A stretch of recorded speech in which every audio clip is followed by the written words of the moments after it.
I remember when I had to make the decision to change careers because things weren't adding up to what I had anticipated. I'm going to walk you through that. Hey, I'm Dr. Patty Barch. I'm a traditional naturopath, founder and owner of Naturally Unbridled Wellness and naturallyunbridled.com, where we focus on wellness solutions, not disease management. This is Down the Ridge with Dr. Patty. This is not medical advice. This is for entertainment purposes only. Nothing I say is true. Don't listen to me. So I taught high school for 7 years. When I was an undergrad at the University of Massachusetts, I actually minored in vocational education and was licensed to teach. And I didn't get into teaching for, 10 years or so after I graduated college. I, did 8 years, actually it was a little longer than that, because I did 8 years in biotech and then 4 years in animal nutrition and then 7 years in education. And I taught at 2 different high schools in Massachusetts. I was department head at one school and I taught biotechnology, and in the other school I was department head and I taught animal science.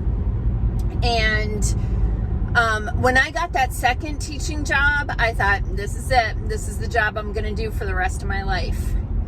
And within a couple of years, I was like, I need an exit strategy. And why was that? First of all, let me tell you, I loved teaching. I loved it. And I used to say, teaching rocks, education sucks. And there were a few things that happened that I was just like, okay, this isn't, my thoughts and aspirations and dreams were like being shattered for like what the reality was. So a couple things that happened. In the last school that I taught at, I remember the superintendent talking about, and this was like the tagline, what's best for student learning? What's best for student learning? What's best for student learning, right? So everything that the curriculum had and what the teachers were doing and all of the things we were supposed to be having in the front of mind, what's best for student learning. And then, like a month or so later, we get this notification that, so let me preface this. So a lot of teachers would, most of the teachers that I work with were extremely dedicated professionals. They loved their job, they loved their kids, they took it seriously, and they were good at it. The vast majority. And every business and everything, there's always going to be people who suck at it. But the vast majority of people that I worked with were really, really good. And so devoted that what would happen is sometimes the teacher would need to do an appointment before, like go have a blood draw so they could get some labs done. And what they would do is they would schedule it as early as possible so that they could get to school right away. But they were going to be late for school because of when the lab opened and when school starts. And, if you know how the school systems work, high schools typically start pretty early. So if the lab opened at 8, even if you were the first appointment, you were going to be late for school because school started at 8:10, right? So what teachers would do is they would schedule the earliest appointment they could, and they would take a half a sick day. But they would be to school by like 8:30, 8:45, but they would still lose half a sick day, but they were okay with that. They could have gone for coffee. They took a half sick day. They could have gone and done a lot of different things, but what they would do is they would try to get to school as soon as possible because they wanted to teach their students.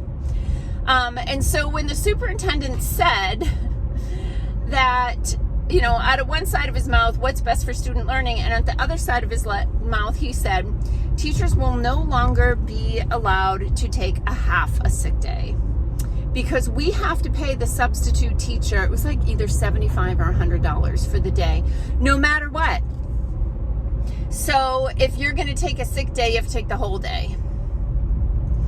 So a teacher who was going to be 20 minutes late to work, what's best for student learning was to just tell them to take the whole day off and let a substitute teacher basically babysit their class for the whole day. So that was one thing. The other thing was they paid this consultant guy from Vermont to come in, and I'll never forget, he's like in his jeans and his plaid shirt, very Vermont, which is one of my favorite states. But he's like leaning back, he's on the stage, sitting in a chair, leaning back with his hands behind his head. And he's like, well, if the point, is that the student learns the information, what do you care if they learn it on time or when you want them to learn it for? The important thing is that they learn it, right? Which all sounds good in paper, but here's how it would play out. So basically his point was, as long as a student does the assignment, as long as a student learns the content, it doesn't matter when they get around to doing that. So by these parameters, what could happen and what we were supposed to be okay with was that all of our students could decide to do all of their assignments on the last day of the term. And that would mean that the poor teachers, let me tell you, grading sucks. That was the thing I hated about teaching, was doing grading. Oh, God. But so what could happen is by those parameters that every student could submit all of their work for the quarter on the last day of the quarter, which means that the teachers would have to grade every single thing in the hours before their grades were due. So the message was, students can do their work at their convenience, but teachers have the deadline to get their grades in at a certain time or you're in violation of your contract. I'm like, how are we preparing these students for the world? This is a vocational school. Our job is to get these kids ready for work or business. How are we preparing them for this by saying, do your work when you feel like it? Plus, if a student waits until the last day of the term to turn in all of their work, there's no way to keep track of whether or not the student has learned the information or needs to be taught it differently or better or, remediated in some way. So those are some of my just kind of like philosophical challenges with the educational system. But that's not the reason why I did this video today. So again, in the news, we're seeing that bang bangs happened in a school.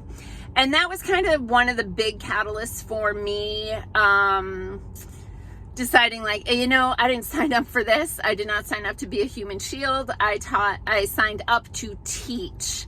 And God bless the teachers who are working in the school system today. And after all this stuff in 2020 and all of this stuff, like all that ridiculousness, God bless these people for sticking with it. Because I will tell you, like, if I hadn't already left when all that like virtual learning and all of this was going on, I'd have been like, peace out, peeps, I'm out of here.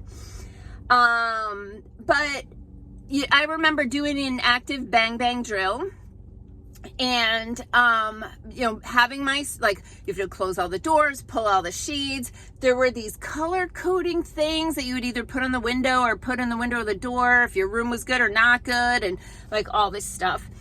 And, two things about the active bang bang thing. One, I remember being huddled with my students behind the lab bench, the teacher's lab bench in the front of the room. And, we're all sitting there and there are like specific rules. You can't touch your cell phone because if there's a BOMB, it could be detonated by that. And then you have to be totally silent. And one of my students literally sneezed. And this other student just turned to her and she's like, you just KILL'd us. And, we all kind of chuckled because you had to have some levity in that situation. But the other thing was the administration, we were having teachers training about what to do during these bang bang drills.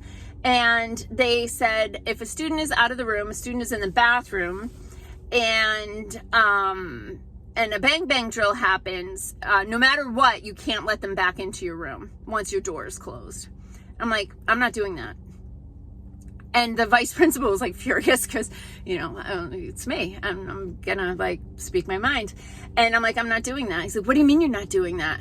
I said, no, I'm not gonna do that. If I have a student that's out in the bathroom and there's an active bang bang going on, and that kid comes to the door, I'm letting that kid in. He's like, you can't. You risk that the bang banger getting in there and destroying everybody in the room. I said, I don't care. If Becca Holt is at my door and she needs to get in, I'm letting her in. Didn't like that. I'm like, there's no way. That's not the person I am. I'm sorry. No. So anyway, it was time for me to leave. But the purpose of this video is not to tell you like all of the reasons why I left teaching, but that was some of it. But also, why are we in a situation today where we actually have not only active bang bang drills, but we have active bang bangers on a regular basis. There's been over 40 this year in the US so far. And there's been some really valid points about this. And primarily it comes down to the fact that these kids' brains are effed, right? They are inflamed. And it starts with like prenatal. I'm going to skip that side, but it starts prenatal. But the moment they are born, the day they are born, we start putting poison into their bodies. And their blood-brain barrier hasn't formed yet. And those poisons cross their blood-brain barrier and cause problems. There are known neurotoxins in these things. Then go forward. They start them on formula that has soybean oil, canola oil, genetically modified products in there, high fructose freaking corn syrup, right? Inflammation. Then when they start getting teeth, we start pumping fluoride into their mouth. There's already fluoride in their water, neurotoxin, right? Like all this stuff. Their brains are effed. And RFK talks about that, when he was young, they had gun club. Shoot, I said that word.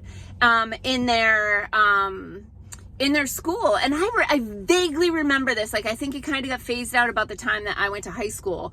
But they had this. These kids like would bring those to school.